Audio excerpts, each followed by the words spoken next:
السلام علیکم دوستو، کیسے ہیں آپ سب؟ میں زبینہ فیاض ایک بار پھر آپ کے ساتھ میں شروع کر رہی ہوں Nihal by Nimra Sajjad episode number 64۔ اور شروع کرنے سے پہلے ہمیشہ کی طرح کہوں گی کہ اگر آپ میرے چینل پر نئے ہیں یا اپنے چینل کو سبسکرائب نہیں کیا تو پلیز چینل کو سبسکرائب کر لیں، بیل آئیکن کو ضرور دبا دیں، کمنٹ کر کے ضرور بتائیں کہ ناول آپ کو کیسا لگ رہا ہے، ساتھ ہی ساتھ اپنے کانٹیکٹس میں شیئر ضرور کریں کیونکہ رائٹر کا حق ہوتا ہے۔ تو چلیں ہم اس ناول کو آگے سٹارٹ کرتے ہیں۔ جیسے لوگ مجھ سے بار بار پوچھ رہے ہیں کہ ناول کے کتنے ایپیسوڈ ہے اور یہ ناول کب ختم ہوگا، تو آپ دیکھ سکتے ہیں یہ ابھی 791 پیج ہے اور 891 ٹوٹل پیجز ہیں۔ تو ہم 791 پر یعنی ابھی بھی 100 پیجز اور باقی ہے، اور جس طریقے سے یہ PDF اتنی باریک لکھی ہوئی ہے تو میرے خیال سے آگے بھی 10-15 ایپیسوڈ اور بن سکتے ہیں۔ 10 تو ڈیفینیٹلی بنیں گے، اندازاً سے میں 15 بھی بول سکتی ہوں، بٹ انشاءاللہ 10 ایپیسوڈ اور تو بنیں گے ضرور۔ تو آپ ان 10 ایپیسوڈز کے لیے ریڈی رہیں۔ تو چلیں ہم اس کو سٹارٹ کرتے ہیں۔ اسلام آباد، پاکستان۔ زمرت نے جب مہرنگ اور مائدہ سے بالاج کے فیصلے کے بارے میں سنا تو اسے پہلے یقین ہی نہیں آیا۔ اسے لگا شاید بالاج وقتی دباؤ میں ہے، مگر جب اسے تصدیق ہوئی کہ بالاج واقعی اپنے والدین کو معاف کرنے جا رہا ہے، ان والدین کو جنہوں نے اس کی بہن زرمینہ کو زہر دے دیا، اس کے اندر بے چینی سی پیدا ہونے لگی۔ اس نے مہرنگ سے بھی قانون کی رو سے مشورہ کیا، لیکن اس نے بتایا اگر بالاج معاف کرتا ہے تو قانونی طور پر اس کے پاس بھی کوئی اختیار نہیں رہ جاتا کہ وہ کیس کو آگے بڑھائے۔ ان سب کو یوں لگا جیسے کسی نے زرمینہ کی قبر پر کھڑے ہو کر اس کے خون کو معمولی قرار دے دیا ہو۔ اسی غصے اور بے چینی میں وہ مصطفیٰ کے ساتھ بالاج کے گھر پہنچی۔ اس نے مصطفیٰ کو ساتھ آنے سے منع کیا کیونکہ وہ تلخ بولنے والی تھی اور نہیں چاہتی تھی کہ وہ سنے۔ شام کا وقت تھا، اس کی آمد غیر متوقع تھی، پھر بھی وہ اسے لاؤنج میں لے آیا۔ شاید وہ اسے آج کورٹ میں ہوئی کارروائی کے بارے میں بتانے آئی ہو۔ وہ خود کو تیار کرنے لگا کہ سب سننے کے بعد خود کو کمپوز کیسے رکھنا ہے۔ میں بہت سیدھی بات کروں گی بالاج، تم مجھے اپنے فیصلے کی وجہ بتاؤ گے؟ تمہارا دماغ خراب ہو گیا ہے؟ تم واقعی انہیں معاف کرنے جا رہے ہو؟ ان لوگوں کو جنہوں نے زرمینہ کو قتل کیا؟ اس کی بات پر وہ سمجھ نہ پایا کہ کہنا کیا چاہتی ہے۔ بیٹھ جائے زمرت اور سب تفصیل سے بتائے۔ چند لمحے اسے دیکھنے کے بعد دھیرے سے کہا، میں بیٹھنے نہیں آئی ہوں، تقریباً چیخی، میں یہ پوچھنے آئی ہوں کہ تم آخر ایسا کیوں کر رہے ہو؟ آج تمہاری وجہ سے کوئی بھی کورٹ نہیں گیا۔ انصاف انصاف کا نعرہ لگاتے ہم نہیں تھکتے تھے اور اب اتنے مضحکہ آمیز موڑ پر آ گئے ہیں۔ سینئر اب کیسی ہے؟ انہوں نے آپ کو کچھ نہیں بتایا؟ وہ ٹھیک نہیں ہے، لیکن اس وقت وہ اپنے ساتھ ہوئے ظلم کے بارے میں تو سوچ ہی نہیں رہی۔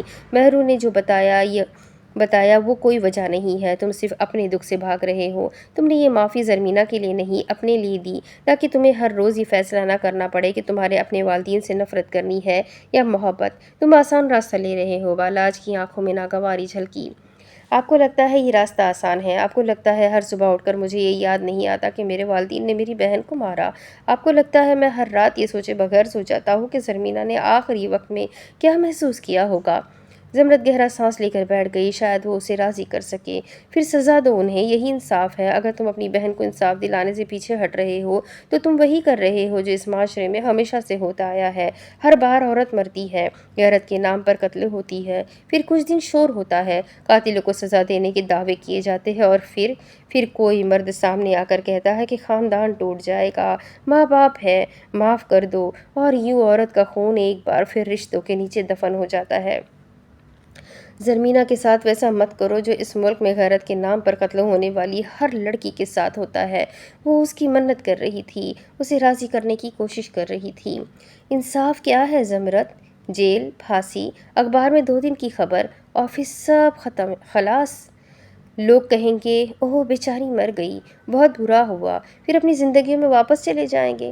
مگر نہ مرنے والی واپس آتی ہے اور نہ اس کے پیاروں کو تسلی ہوتی ہے، کیونکہ آپ جیسی ہزار فیمنسٹ اٹھ کر اس کیس کے ساتھ جڑتی ہے اور ہر روز اس معاملے کو نئے طریقے سے اچھالتی ہے۔ وہ جیل جائے یا بھاڑ میں، میری زرمینہ کبھی واپس نہیں آئے گی، وہ نہایت سختی سے کہہ رہا تھا، اور زمرت کا چہرہ مارے اہانت کے سرخ ہو گیا۔ مجھ سے اس لہجے میں بات مت کرنا بالاج، میں مہرنگ نہیں ہوں جو تمہیں بچہ سمجھ کر تمہاری اس طرح کی باتوں کو اگنور کرے گی۔ میں زمرت وڑائچ ہوں اور میں اس سے برے لہجے میں بھی بات کرنا جانتی ہوں۔ اس نے گہرا سانس لیا، خود کو پرسکون کیا، پھر اس کی جانب متوجہ ہوئی۔ انصاف کا مطلب کبھی بھی مقتول کو واپس لانا نہیں ہوتا۔ انصاف کا مطلب ہوتا ہے کہ قاتل کو یہ پیغام دیا جائے کہ وہ بچ نہیں سکتا۔ اس نے گناہ کیا ہے جس کا وہ جواب دہ ہے، کیونکہ کسی کی جان سستی نہیں ہے۔ کسی باپ یا سو کالڈ غیرت مند کو یہ حق نہیں کہ وہ اپنی بیٹی کو غیرت کے نام پر مار دے۔ کہ اس نے اپنی مرضی سے اپنی زندگی جینے کی کوشش کی تھی۔ تم جانتے ہو ہم اس معاشرے کو کیوں نہیں بدل پاتے، کیونکہ ہر مرتبہ کوئی نہ کوئی قاتل کو معاف کر دیتا ہے۔ ہر مرتبہ کسی کو یاد آتا ہے کہ وہ ماں باپ تھے، ان سے غلطی ہو گئی۔ ہر مرتبہ کسی کو خاندان کا ٹوٹنا یاد آ جاتا ہے۔ ہر مرتبہ عورت کا خون رشتوں کے نیچے دب جاتا ہے، اور تم بھی آج وہی کر رہے ہو۔ بالاج خاموش رہا۔ کل کو کوئی اور باپ اپنی بیٹی کو مارے گا اور یہی سوچے گا۔ آخر میں سب معاف ہو جاتا ہے۔ اگر قاتل باپ ہو تو خون بھی دھل جاتا ہے اور لوگ بھی بھول جاتے ہیں۔ ہم جیسے فیمنسٹ اس طرح کے معاملات کو بگ ڈیل بناتے ہیں تاکہ لوگ اس طریقہ کار کو معاشرے کا حصہ نہ مان لیں۔ یہ سب اتنا کامن نہ ہو جائے کہ ہر دوسرے گھر سے غیرت کے نام پر لاشیں اٹھ رہی ہو۔ تمہیں اندازہ بھی ہے کہ تم کتنی خطرناک مثال قائم کر رہے ہو؟ تمہیں ایسی مثال قائم کرنی چاہیے تھی کہ بیٹی زمین کا ٹکڑا نہیں ہوتی جس پر خاندان کی غیرت اگائی جائے۔ وہ ایک انسان ہوتی ہے جس کے اپنے خواب، اپنی زندگی اور اپنی کہانی ہوتی ہے۔ میں انہیں معاف کر رہا ہوں کیونکہ میں چاہتا ہوں وہ زندہ رہے۔ اب کہ وہ بھی صوفے پر بیٹھا اور دھیرے سے کہا۔ زمرد نے الجھن سے اسے دیکھا۔ مطلب سمجھاؤ۔ میں چاہتا ہوں وہ ہر دن زندہ رہے، ہر صبح اٹھے اور انہیں یاد آئے کہ انہوں نے اپنی بیٹی کو مارا تھا۔ میں چاہتا ہوں وہ ہر عید پر اس کی خالی جگہ دیکھے، ہر خوشی پر وہ ہنستے ہنستے رونے لگے کہ انہوں نے اپنی بیٹی کو مارا تھا۔ میں چاہتا ہوں ماں ہر بار ہمارے پرانے البم دیکھے تو روئے۔ میں چاہتا ہوں بابا کو ہر بار وہ جملہ یاد آئے جو زرمینہ نے آخری بار ان سے کہا تھا، میں معاف نہیں کر رہا، میں اپنے طریقے سے بدلہ لے رہا ہوں۔ موت آسان ہے زمرد، جیل بھی آسان ہے، اصل سزا مجرم کا اپنے جرم کے ساتھ زندہ رہنا ہے۔ یہ سزا نہیں ہے، یہ تمہارا جذباتی فریب ہے۔ تم سمجھ رہے ہو کہ ایسے وہ ٹوٹ جائیں گے، غلط فہمی ہے تمہاری۔ ایسے لوگ چند دن روتے ہیں، پھر خود کو یہ یقین دلاتے ہیں کہ انہوں نے صحیح کیا تھا۔ تمہارے والدین بھی یہی کریں گے۔ وہ اپنی بیٹی کو نہیں، اپنی عزت کو یاد رکھیں گے جسے ان جیسے کئی لوگ سراہیں گے۔ شاید آپ ٹھیک کہہ رہی ہیں، لیکن میں اپنی باقی زندگی نفرت میں نہیں گزار سکتا۔ میں نے زرمینہ کو کھویا ہے، میں اپنے آپ کو نہیں کھونا چاہتا۔ تو تم یہ سب اپنے لیے کر رہے ہو؟ تم نے ہم میں سے کسی کا بھی نہیں سوچا، ہماری محنت، ہماری انتھک کوشش کا کیا بالاج؟ ہاں، میں یہ سب اپنے لیے کر رہا ہوں کیونکہ میں تھک گیا ہوں۔ میں ہر روز جلتے جلتے راکھ ہو چکا ہوں۔ اگر ایسا ہی چلتا رہا تو شاید ایک دن میں بھی اپنے باپ جیسا بن جاؤں گا۔ تم اپنے باپ جیسے کبھی نہیں بن سکتے۔ تم کبھی اپنی بہن بیٹی کو عزت کے نام پر قتل نہیں کر سکتے۔ تم جانتے ہو آنر کلنگ کیا ہے؟ یہ قتل سے پہلے شروع ہوتی ہے، تب شروع ہوتی ہے جب کسی لڑکی کو پہلی بار کہا جاتا ہے کہ اونچا مت ہنسو، تب جب اسے بتایا جاتا ہے کہ بھائی دیر سے گھر آئے تو مرد ہے، تم دیر سے آؤ تو بدچلن ہو، تب جب اسے کہا جاتا ہے کہ تمہارا جسم تمہارا نہیں، خاندان کی عزت ہے، اور پھر ایک دن یہی سوچ اسے مار دیتی ہے۔ تم جانتے ہو سب سے زیادہ تکلیف وہ بات کیا ہے؟ تکلیف دہ بات کیا ہے؟ زرمینہ کو کسی دشمن نے نہیں، اس کے اپنوں نے مارا ہے۔ تمہارے والدین نے اسے مارنے سے پہلے خود کو یہ یقین دلایا ہوگا کہ وہ صحیح کر رہے ہیں، اور تم معاف کر کے انہیں بچا رہے ہو کہ زندہ رہیں، خوش رہیں۔ بالاج نے اس کی طرف دیکھا۔ وہ کتنا کڑوا سچ بولتی تھی۔ میں انہیں بچا نہیں رہا، تم بچا رہے ہو۔ تم کہتے ہو کہ وہ زندہ رہے اور اپنے جرم کے ساتھ جیے۔ تم غلط ہو۔ ایسے لوگ اپنے جرم کو جواز بنا کر جیتے ہیں۔ وہ ہر صبح اٹھ کر خود کو یہی کہیں گے کہ انہوں نے اپنی عزت بچائی، اور تم معاف کر کے ان کے اس یقین کو اور مضبوط کر رہے ہو۔ تم جانتے ہو زرمینہ کی سب سے بڑی غلطی کیا تھی؟ وہ یہ سمجھتی رہی کہ اس کے ماں باپ ایک دن اسے قبول کر لیں گے، سب ٹھیک ہو جائے گا، کیونکہ اس نے اپنا خواب مکمل کیا۔ وہ ڈاکٹر بن گئی، وہ آخر وقت تک ان سے محبت کرتی رہی، وہ آخری لمحے تک اندھا یقین کر رہی ہوگی کہ وہ اسے مار نہیں سکتے، مگر انہوں نے مار دیا۔ اور اب تم اسے انصاف سے بھی محروم کر رہے ہو۔ تم نفرت نہیں کرنا چاہتے تو مت کرو نفرت۔ نفرت اور انصاف میں فرق ہوتا ہے۔ نفرت کہتی ہے کہ انہیں مار دو، انصاف کہتا ہے کہ انہیں جواب دہ بناؤ۔ نفرت اندھی ہوتی ہے، انصاف مثال بنتا ہے۔ تم زرمینہ سے محبت کرتے تھے بھی یا نہیں؟ اگر تم واقعی اس کے بھائی تھے تو تمہیں اپنے درد کا نہیں، زرمینہ کی طرح کی ان لڑکیوں کا سوچنا چاہیے جو ابھی بھی ایسے گھروں میں سانس لے رہی ہے جہاں ان کی سانسوں پر پہرے بٹھائے جاتے ہیں اور وہ بے قصور ہو کر بھی قصوروار ہوتی ہے۔ تمہیں ان سب عورتوں کا سوچنا چاہیے جو ہر روز مرتی ہے اور پھر ان کے قاتل اس لیے معاف کر دیے جاتے ہیں کیونکہ وہ باپ ہوتے ہیں، بھائی ہوتے ہیں اور شوہر ہوتے ہیں۔ وہ چند لمحے اسے دیکھتی رہی۔ وہ اس کا ضبط آزما رہی تھی، عرف عام میں غیرت دلا رہی تھی، وہی غیرت جس کے لیے اس کی بہن مار دی گئی تھی۔ تمہارا دکھ، تمہاری تھکن اپنی جگہ، لیکن زرمینہ اس سے زیادہ کی مستحق تھی، بہت زیادہ کی۔ آپ پلیز اب بس کر دیں۔ وہ گویا اس موضوع پر لیکچر سنتے سنتے بھی تھک چکا تھا۔ گزشتہ ایک ہفتے میں مصطفیٰ نے بھی اسے فیصلے پر نظر ثانی کرنے کا بار بار کہا تھا۔ مہرنگ سے اس بارے میں پھر بات نہیں ہوئی، بلکہ وہ دوبارہ مائدہ کی طرف گیا ہی نہیں کہ مہرنگ سے بات کرنی پڑے۔ وہ اسے شرمندہ تھا اور بے حد تھا، اور وہ اپنی جگہ سے اٹھا، میز سے فون اٹھایا اور کھڑکی کے پاس چلا گیا اور زعفران گارڈن کی چیٹ کھول کر ٹائپ کرنے لگا۔ پلیز اپنی بیوی کو یہاں سے لے جائے، وہ جانتا تھا کہ وہ نیچے اس کا انتظار کر رہا ہے۔ تم یہ سب زرمینہ کے لیے نہیں کر رہے، تم یہ سب اپنے لیے کر رہے ہو، کیونکہ تمہیں مخائل کو اپنے باپ سے ملوانا ہے، کیونکہ تمہیں لگ رہا ہے اگر تم زمان خان زادہ کو سزا دو گے تو تم خود بھی یتیم ہو جاؤ گے۔ بالاج کا چہرہ ایک دم سخت ہو گیا۔ تمہارے اندر اتنی نرمی اچانک نہیں آئی، تم نے اس بارے میں کافی سوچا ہے، کیونکہ تمہیں پہلی مرتبہ بھائی ملا ہے، تم اس خون کے رشتے کو محسوس کرنا چاہتے ہو، تم مخائل کو اس کے باپ سے ملوانا چاہتے ہو، اور اس وقت تم زرمینہ کے بھائی بن کر نہیں، مخائل کے بھائی بن کر سوچ رہے ہو۔ اس لیے تم اپنے آپ کو یہ کہانی سنا رہے ہو کہ تم انہیں معاف کر رہے ہو، اور یہ تمہارا بڑا پن ہے، کیونکہ تم نفرت نہیں کرنا چاہتے، کیونکہ تم زرمینہ کے قاتلوں کو ان کے جرم کے ساتھ زندہ رکھنا چاہتے ہو۔ سچ یہ ہے کہ تم صرف ڈر گئے ہو، تم ڈر گئے ہو کہ اگر تم نے انہیں سزا دلوائی تو تمہارے پاس کوئی نہیں بچے گا، نہ زمان گل، نہ مخائل، نہ کوئی شناخت۔ بالاج نے مٹھیاں بھیج لی۔ اب حد سے بڑھ رہی ہے زمرد، پلیز بات ختم کریں۔ تم زرمینہ کے لیے انصاف اس لیے نہیں چاہتے کیونکہ تم خود غرض ہو گئے ہو، تم اپنی بہن کے خون سے زیادہ اپنی جذباتی کمی کو اہم سمجھ رہے ہو۔ بالاج کی آنکھوں میں خطرناک قسم کا غصہ ظاہر ہونے لگا۔ بہت ہو گیا زمرد، اس کی آواز بلند اور سنجیدہ تھی۔ کیوں؟ سچ سن کر تکلیف ہو رہی ہے؟ تمہیں لگتا ہے اگر تم زمان گل کو معاف کر دو گے تو سب ٹھیک ہو جائے گا؟ تم جانتے ہو بالاج، اگر زرمینہ کی جگہ تم ہوتے، اگر تم نے خاندان کی مرضی کے خلاف جا کر ایسا کوئی قدم اٹھایا ہوتا یا اس معاشرے کی خود ساختہ غیرت کو للکارا ہوتا، تم آج بھی زندہ ہوتے، کیونکہ تم مرد ہو۔ اس معاشرے میں مرد غلطی نہیں کرتے، غلطیاں بھی عورتوں سے ہوتی ہے اور سزا بھی عورتیں پاتی ہیں۔ تم بھی آخرکار انہی مردوں میں سے نکلے، فرق صرف اتنا ہے کہ تم نے خود زہر نہیں دیا، تم نے صرف قاتلوں کو معاف کیا ہے۔ میں بھی نہ جانے کیا سوچ کر تمہیں سمجھانے آ گئی۔ وہ جانے کے لیے اٹھ کھڑی ہوئی۔ مجھے عورتوں کے حق، ظلم اور انصاف پر لیکچر دینا بند کریں زمرد، میں صرف موزی لالا کی وجہ سے آپ کا لحاظ کر رہا ہوں۔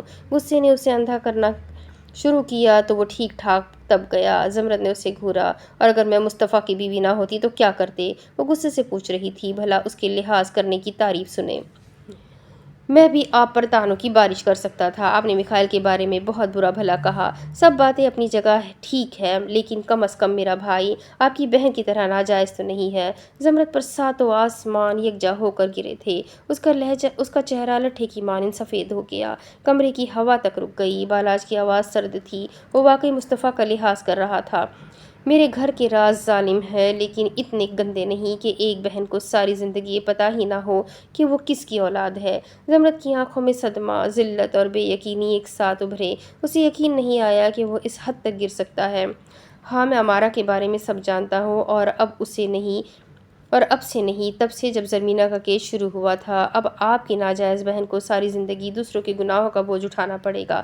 اسی لیے مجھے خاندان، اخلاقیات اور عورتوں کی عزت کرنے کے بارے میں مت سکھائے زمرد، کیونکہ آپ کے اپنے گھر کی بنیادیں بھی اتنی صاف نہیں ہیں کہ آپ دوسروں کو لیکچر دیں۔ آپ اپنی بہن کو بچانے کی کوشش کریں، میں اپنے بھائی کو دیکھ لوں گا۔ زمرد کی آنکھوں سے آنسو نکل آئے۔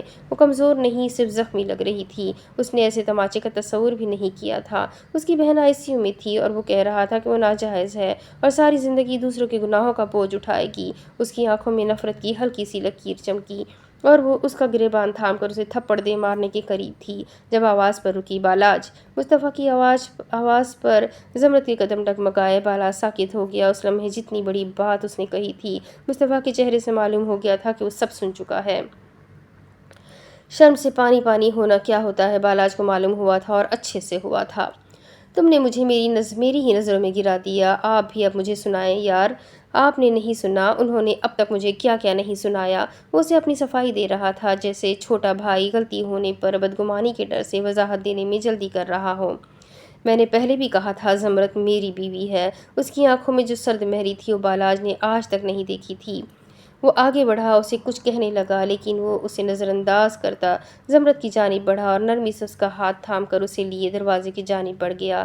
جب مرد ہارنے لگتے ہیں تو وہ عورت کے زخموں اور کمزور پہلوؤں پر حملہ کرتے ہیں۔ تم نے بھی وہی کیا جو سب مرد کرتے ہیں۔ تم سے یہ امید نہیں تھی۔ بالاج کے چہرے سے سارا رنگ نچڑ گیا، مگر مصطفیٰ نے پلٹ کر نہیں دیکھا۔ موزی لالا، میرا وہ مطلب نہیں تھا۔ وہ ان کے پیچھے آیا، لیکن وہ لوگ باہر نکل گئے۔ وہ سر پکڑ کر وہیں بیٹھ گیا۔